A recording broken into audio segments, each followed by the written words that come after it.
ऋषि की शक्ति। एक बार एक ऋषि जंगल में रहते थे। वह बहुत शक्तिशाली बनने के लिए जंगल में एक पेड़ के नीचे बैठकर बरसों से तपस्या कर रहे थे। भगवान ने उनकी तपस्या से खुश होकर आशीर्वाद के रूप में उन्हें कई शक्तियां दी, जिनका वे आवश्यकता के समय उपयोग कर सकते थे।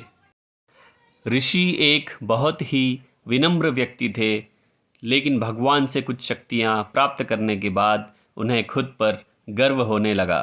जंगल से लौटने के बाद वह गांव में अपने घर चले गए। एक दिन किसी काम के लिए उन्हें शहर जाना था। बीच में एक नदी थी, जिसे शहर जाने के लिए पार करना पड़ता था। नदी पार करने के लिए नदी के दोनों किनारों पर नावें और नाव चलाने वाले उपलब्ध थे। ऋषि वहाँ पहुँचे और फिर नावें किराए पर लेने के लिए नाव वाले के पास गए। लेकिन तभी उन्होंने एक दूसरा ऋषि नदी के उस पार एक पेड़ के नीचे बैठकर ध्यान करते देखा।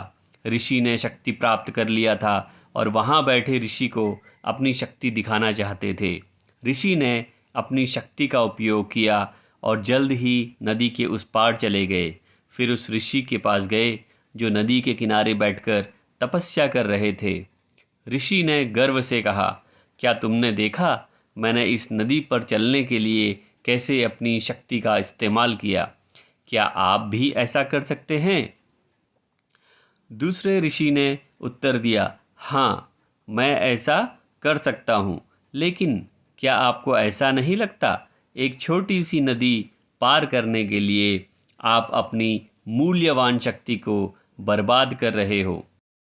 जब आप किसी ज़रूरतमंद की मदद करने के लिए और दूसरों का अच्छा करने के लिए उसी शक्ति का इस्तेमाल कर सकते थे, फिर भी आपने इस नदी को पार करने के लिए अपनी मूल्यवान शक्ति का इस्तेमाल किया। जैसे आप वहाँ खड़े नाव वाले को कुछ पैसे देकर नदी पार कर सकते थे। ऋषि को अपनी गलती का एहसास हुआ और उसने उनसे माफ़ी मांगी। दूसरा ऋषि उस ऋषि को अपनी गलती का एहसास करने के लिए धन्यवाद दिया।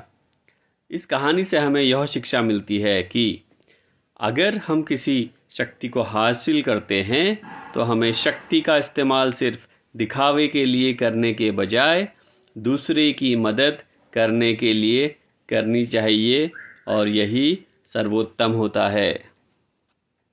तो दोस्तों, ये थी आज की कहानी ऋषि की शक्ति।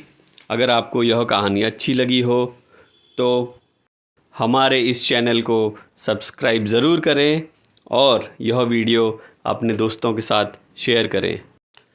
तो मिलते हैं अपनी अगली अल्टीमेट स्टोरी में बहुत जल्द।